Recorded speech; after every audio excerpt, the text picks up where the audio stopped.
So the latest phase of the grifting operation by Tommy Robinson has begun. You know, it's an overlapping chapter of grifting in actual fact, isn't it? It goes from one grift to the next, you know, playing the perpetual victim. But in truth, look, is there any substance to the case against Tommy? Well, in the context of harassment, that is, we know the Terrorism Act case has substance because he refused to hand over the PIN code. And whether we agree or disagree with that one, that does have substance. We know that, that is fact. The harassment case, however, well, who knows? I've not seen the so-called evidence against him. And therefore I'm not able to determine whether there is actually a strong case on the face of it or not. The CPS seem to think so, but knowing the CPS as well as I do, well, quite frankly, I mean, they love making up fairy tales about phantom emails. In fact, that particular phantom email, we're still waiting for it all these years later. We're never going to see it because it's a phantom email. It doesn't exist. So therefore, Tommy is alleged to have sent some emails and done some of the, how could I put it, miscreant behaviour, for want of a better description. And this has landed him in, well, I wouldn't exactly say hot water, but almost hot water. Harassment, online harassment in particular. Well, people say today it's just being used as a weapon to eradicate our right to freedom of expression. I completely agree with you. That is definitely my experience of it, you know. But Tommy in himself doesn't really understand the full extent of the instruments of tyranny that they have at their disposal. But he will if he's convicted in this case. And I'll explain that now, in actual fact. Well, first of all, I'll say this. In the pantomime prison case that just concluded last week, he grifted over £2 million with the help of Ezra Levant, his Zionist handler, and therefore he doesn't need to grift any more donations to fund this harassment case and also the Terrorism Act case, because he pleaded guilty and there was an enormous surplus of donations left over, which obviously haven't been reimbursed to the donors, has it? That never happens in actual fact. This is the same scam Ezra and Tommy pull every time. And you know, if they've got a problem with it, Ezra in particular is trained in law, sue me. It's not a problem, sue me. He won't, because he knows it's true in actual fact. And obviously we'll have to see the audited accounts, won't we? And that's the one thing they don't want anyone to see, is the audited accounts. That's the big no-no. You know, that one's out of bounds. It's the grey zone, quite frankly. But talking of the grey zone, as in terms of where it matters, up here, that is, for those who might be slow on the uptake. So Tommy claims that, you know, he's now being persecuted. It's a new term. It's persecuted.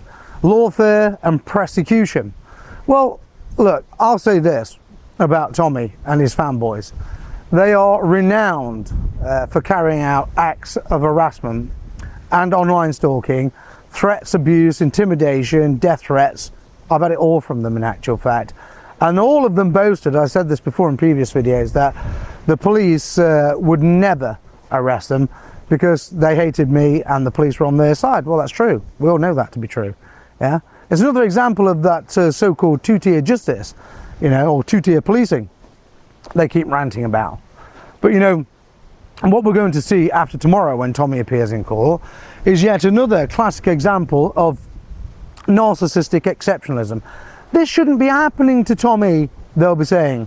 Why shouldn't it be happening to Tommy?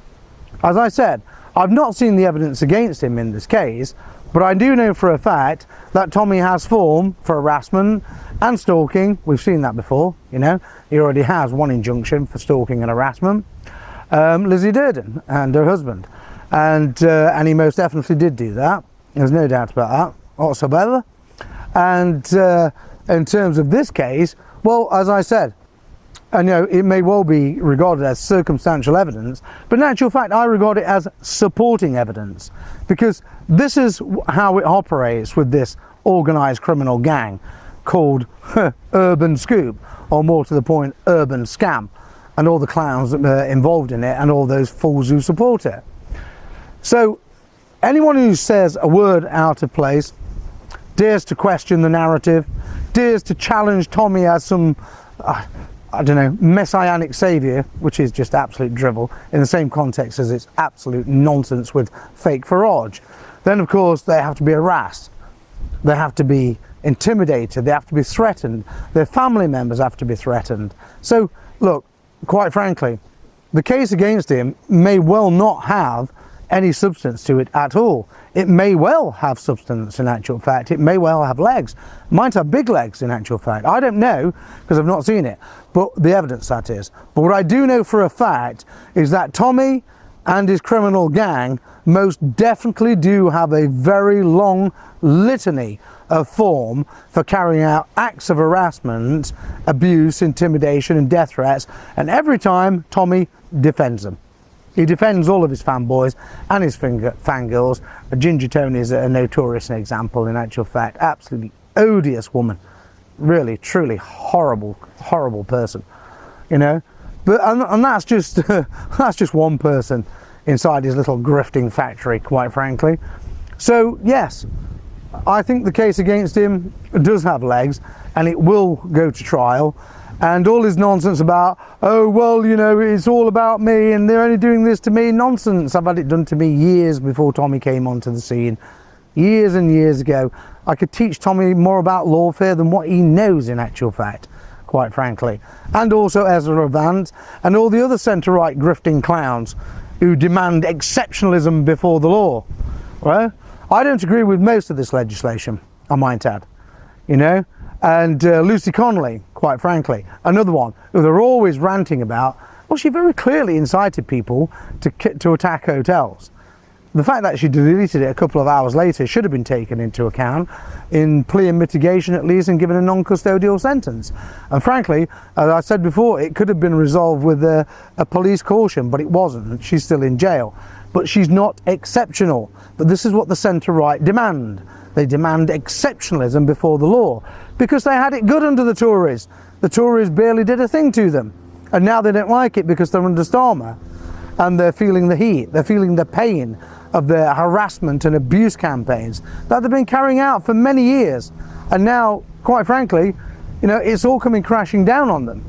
And in truth, what's happening with Tommy in this case, if you look at the previous videos I've made about the harassment and stalking campaign they carried out against me, and also the several failed violent attacks, well, quite frankly, this is just karma, is it not? This is karma coming full turn back onto Tommy's doorstep. And do I believe he's capable of harassment? I know for a fact he's capable of harassment. That isn't to say, however, that he has actually harassed the complainants in this case. That we will have to see. But there may well be an extremely unpleasant surprise waiting for Tommy at the conclusion of this case. Because whilst he says, oh, we could get up to 10 years, well, he couldn't in actual fact. The maximum is 5 years, even on Section 4 harassment, you know. And if he goes to the Crown, then yes, you know, he could get 5 years, highly unlikely. He's never had a serious sentence yet, in actual fact. You know, I know you love that phrase. and so he might get one this time. And what's Tommy going to do about it? Is he going to stop harassing people? Has he harassed anyone? I know for a fact he's harassed lots of people. I know for a fact that scores of his fanboys have harassed and intimidated his critics. And they've been allowed to get away with it. And now it's all coming to an end. And that's just the way it is. And that's how karma works. And finally, Tommy is getting his comeuppance, isn't he? Well, he will get his comeuppance if he's convicted, certainly. Because if it's in a Crown Court, then he's going to be looking at about 2.5 to 3 years, possibly 3.5. And the CPS may well feel that, given the strength of the case against him, if that's what they believe they have, a strong case, and particularly if he's found guilty by a unanimous verdict, they may well feel that they have grounds to apply for a criminal behaviour order, which is an absolutely brutal instrument of tyranny. Tommy doesn't know anything about them yet, that is, but he might well know an awful lot about them. And they may not go for a CBO. They could just apply for a 5-year or 2 or 3 year injunction, a restraining order. And they could also apply for a CBO at the same time. I've known them to do both in actual fact, in tandem. You know, it's the instruments of tyranny they have at their disposal, you know, it's quite startling. when you're actually in there, in the dock, standing tall before the man, you know, at the business end of the wharf against free speech. I've been there several times. I know what it's like. So yeah, they could apply for a restraining order, and he could even be acquitted, and this is the way the law works. Even if he's acquitted, the complainants and the CPS could say, well, look, you know, we feel we have grounds, this is to the judge, to apply for this restraining order, because even though he's been acquitted, and this is the way the law works, seriously, I'm not kidding, yeah, and let's say he's acquitted by a unanimous verdict, hypothetically, the judge can say, well, okay, I'll give you a restraining order for 2, 3 or 5 years, which means if he breaches the restraining order in any way, shape or form, he's back straight into court, no trial of any description, sentence, straight to prison. For a real sentence, that is. So it's entirely up to Tommy. If he hasn't harassed anyone, then obviously he can go into court and say he hasn't harassed anyone and leave it up to the jury. But I know for a fact that Tommy thinks absolutely nothing of harassment. He's an egomaniac, we all know that for a fact, and he has got form for it, which obviously won't be read out to the jury for obvious reasons, prejudicing the case. But he has got form for it. Lizzie Durden, he harassed her, he turned up on a doorstep, he threatened her and said to her basically that if she didn't stop writing these truthful pieces about him, in other words, drug dealing and all the other grifting and cocaine, which we all know is true, then he would obviously smear her husband as a paedophile, which is their favourite tactic. And we've also seen Tommy and Lawrence Fox in a studio interview admitting to the fact that when people call them something unpleasant, they respond by calling them paedophiles. It's just not on, quite frankly. Okay, somebody calls you a racist, so what? It doesn't mean anything to me. I couldn't care less. It means nothing to me at all. But making up a false allegation, which is what Tom and his fanboys are notorious for, about people being paedophiles, yeah, that can cause real damage. That's real incitement to violence, and that's what it's all about in actual fact. Yes, most definitely.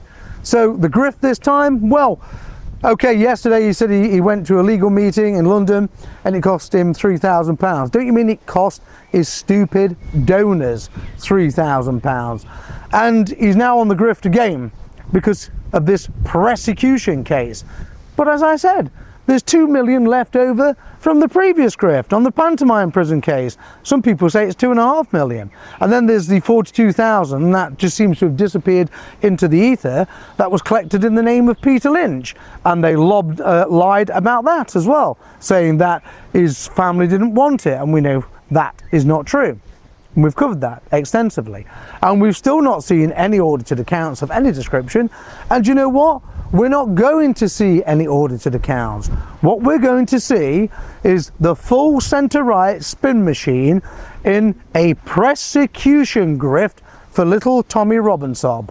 And all I will say to you is this: if you're prepared to give him your money, then you're stupid and you deserve to be robbed. But Tommy Robinson is exactly what he is. That's what Carl Mason, a former BNP member, nicknamed him years ago, because he sobs and robs. That's all part of the emotive manipulation. Put on some tears, I need it, innit, bro, for you know what I mean, for my kids, innit? You know, or like the little stunt he pulled a couple of days ago when he went to see the poor old woman with a terminal illness. Very sad case. But that is just communal narcissism. This is how they manipulate people. And all I'm saying is this: he doesn't need to grift. There's lots of money left over from the previous grift. No grifting is required in this case, no donations of any description. If you give him your money, you deserve to be robbed, that's your problem. Okay? And he also doesn't need to grift because legal aid is available to him. You know, and if he claims he's being prosecuted and stitched up in a rigged, loaded process, it doesn't matter whether he has the top barrister in London paid for out of your hard-earned coin, or whether he has a legal aid lawyer. Because if he's being stitched up, it's a loaded process and his conviction is guaranteed, is it? So it's just a waste of money. It's just a waste of money, isn't it? And in terms of the harassment case himself, well, he's lucky he's not facing an incitement to violence case, because I have the video that he put on social media regarding Southport last year, and it most definitely is incitement to violence. How we actually got away with that one, maybe only the police can explain that. Maybe it's that two-tier policing again. And then of course there's the language he used yesterday in reference to incidents in France, in which I can't repeat it here because as a nationalist I would be prosecuted for it. But of course this is the exceptionalism, isn't it? This is the two-tier justice at work. Nationalists use words of that nature, they get prosecuted for it. We've seen a whole list of examples of it. But Tommy, he uses language far more severe than what nationalists do, and he doesn't get prosecuted for it. Instead, he gets these little baby sentences, grifts millions of pounds, and now, at last, finally, he's facing a serious case, which could get him several years in prison, and a restraining order or a criminal behaviour order. Frankly, if he gets an indefinite CBO, then he really will have something to worry about. But all I have to say about it is this, you know, it is yet another grifting scam, and it's also karma. So let's see what karma has in store for Tommy. It should be very interesting when the case concludes, because I know what happens in these cases. I know what happens far better than Tommy and his fanboys, and I know what's waiting for him if he's convicted. So yeah, think on it. Think on the full power of karma, Mr. Stephen Yaxley Lennon, and fanboys assorted, and fangirls.